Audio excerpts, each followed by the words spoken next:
From our very modern eyes, figures of the past often appear almost divine-like. We read about them and see the great things they have accomplished. And the idea we end up forming in our heads about them often ends up being very different from who they actually were. The reality is, these people were human beings, and therefore, generally acted, well, like human beings. They created moments that would be memorable, but also the mundane and forgettable, and those that shouldn't be forgotten but were. Among these, this includes the absolute ridiculous.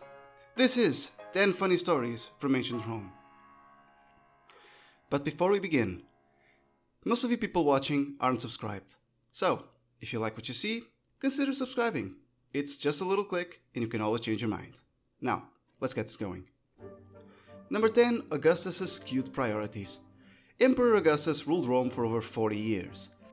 The man who ended the Republic and created the Empire can be credited to have begun the era of the Pax Romana, a period of relative peace that will last for 200 years. When the Princeps was in his 70s and relatively close to death, he decided to make a compilation of his greatest achievements.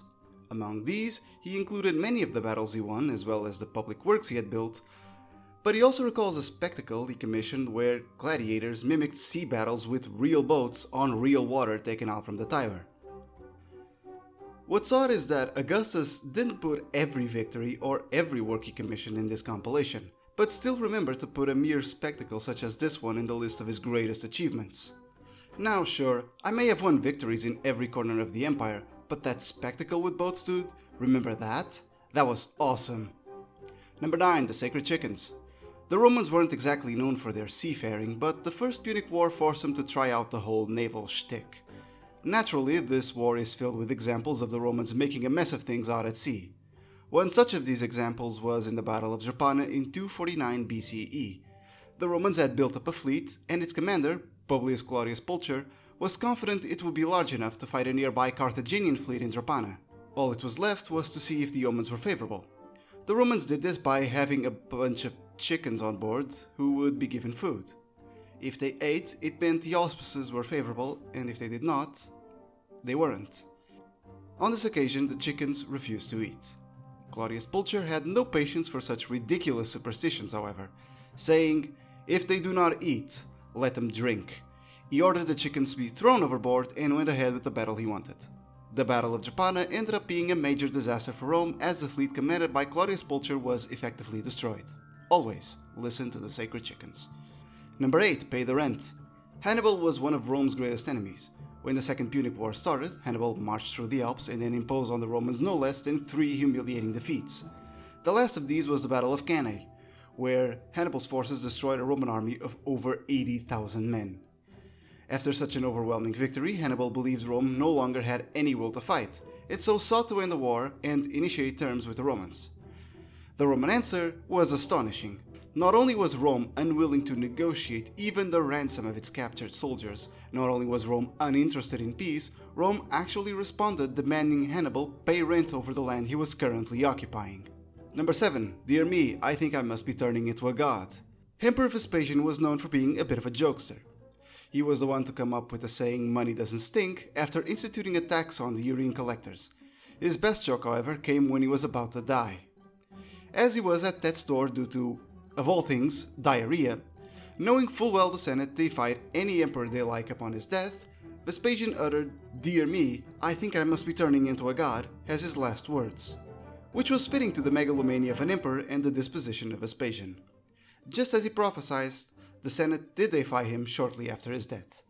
Number 6. Bursting a blood vessel. Valentinian I was, by all accounts, a pretty competent emperor, though it was noted he did have a nasty temper. For an example, once a pagan priest tried to bless him, and in return, Valentinian I, a devout Christian, violently beat him. But there's no better example of Valentinian's nasty temper than the manner in which he died. Campaigning in the border regions of the empire, the emperor received a delegation from the Quadi, a marauding barbarian tribe, who proposed to supply Rome with fresh troops so long as they could leave the empire in peace. Granted an audience with the emperor, the two went back and forth. The Quadi envoys explained that the individual bands raiding Roman territory were not necessarily bound to the chiefs making deals with Rome, and thus may attack Rome at any time, all the while insisting the reason for conflict was the Romans having built forts in Quadi lands. The emperor found the quasi-envoy's attitude so displeasing, he began to angrily yell at them without end. He kept going for a while, until suddenly he stopped, then fell to the floor, and never got up again. In his anger, the emperor had burst a blood vessel in his brain. Number 5. tribuneAquila. Julius Caesar was a bit full of himself. Having ended the Roman Civil War for good after campaigning in Spain, the dictator requested a triumph for it, which the Senate, fully under control of Caesar's supporters, accepted it. This triumph, however, ended up being a bit of a downer, mostly due to the fact it was celebrating the deaths of Romans. One tribune of the plebs, Aquila, made his feelings known by refusing to stand for Caesar as he passed. This actually irked Caesar quite a bit, to the point he would later complain about this incident repeatedly.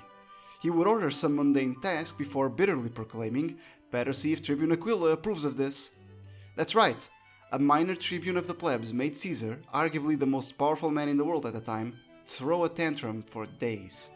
Number 4. Cicero's sharp tongue. Marcus Tullius Cicero spent much of his political career being ridiculed over his social status. Not only was he a plebeian, he was an Italian plebeian, which meant many of his political contemporaries didn't even see him as a Roman.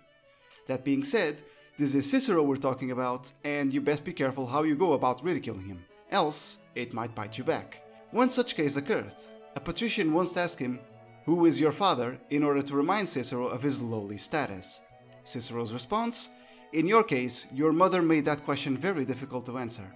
Oof. Someone call the police, we've just witnessed a murder. Number 3. Caesar and Cato. Speaking of murders of one's own political career, it's surprising this example didn't accomplish just that. So, while the Senate meeting was occurring, Caesar received the letter and kept it for himself. However, Cato, who was one of Caesar's greatest political enemies, demanded he read the letter to the entire Senate, assuming it would contain elements of a conspiracy. Julius Caesar was initially hesitant to do so, but Cato insisted, and eventually Caesar gave in, no doubt with a wry smile. As he read it aloud to the Senate, it quickly became clear it was a love letter. A very naughty and explicit love letter from Cato's sister. How this did not end Cato's political career, I'll have no idea. Number 2. The entirety of Elagabalus. Caligula and Nero may get the moniker of the Mad Emperors, but if there's one emperor who truly deserves to be called mad, it's Elagabalus. The man is so unbelievable, one is puzzled as to how he even became emperor in the first place. Among the many weird things he's done include replacing Jupiter as the head of the pantheon with a new god, marrying a vassal virgin, wearing makeup and wigs, and even offering to pay for a sex change operation. Was in a relationship with a charioteer called Hierocles, where 1. It was of bad taste to see emperors socializing with entertainers, and 2.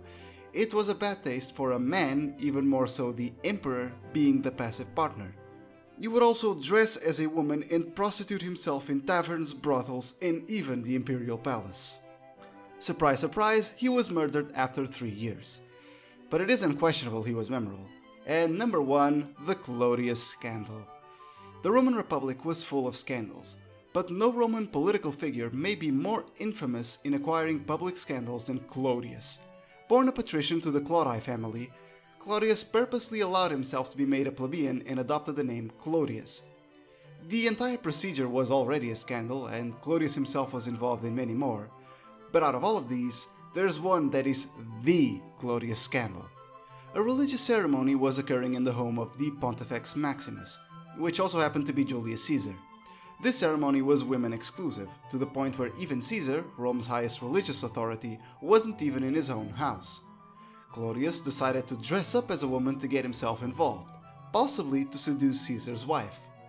He was found out by Caesar's mother and was thrown out, later charged with the accusation of sacrilege. But even his trial gave a lot to talk about.